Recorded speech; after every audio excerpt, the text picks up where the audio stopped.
सातपूरला पुन्हा गाड्यांची तोडफोड।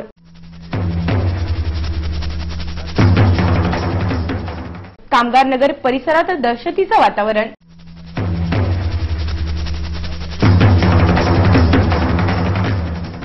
सातपूरच्या कामगार नगरमध्ये काल रात्री अज्ञात इसमाने 8 ते 10 चारचाकी गाड्यांची मोडतोड करून दहशत निर्माण करण्याचा प्रयत्न केला।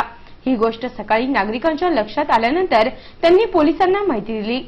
या घटनेची गंभीर दखल घेऊन पोलीस उपायुक्त कोकाटे, सहाय्यक उपायुक्त नखाते, सातपूर पोलीस ठाण्याचे वरिष्ठ पोलीस निरीक्षक अविनाश सोनवणे घटनास्थळी दाखल झाले। वरिष्ठ पोलीस निरीक्षक सोनवणे यांनी या घटनेची माहिती दिली।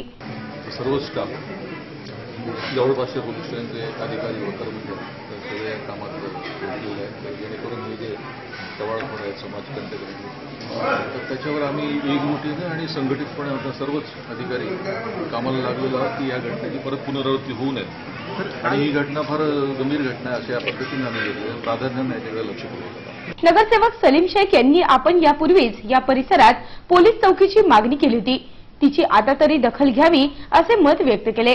30 वाहनांची त्या तोडफोड झालेली, काही गाड्यांची सुद्धा त्या ठिकाणी जाळपोळ झालेली आणि ते गुन्हेगार अजून सापडलेले नाही। यामुळे त्या गुन्हेगारांचं मनोधैर्य वाढलंय, म्हणून त्या नवीन त्या ठिकाणी या घटना घडत आहेत। पण या ठिकाणी नागरिकांची अनेक वर्षापासून पोलीस चौकीची मागणी आहे।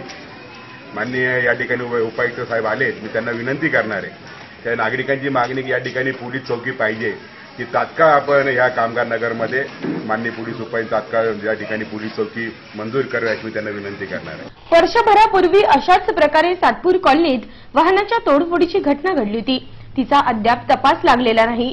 तोच गुंडांनी तशीच घटना घडवून जवळपास त्या घटनेचा वर्धापन दिवसच साजरा केला।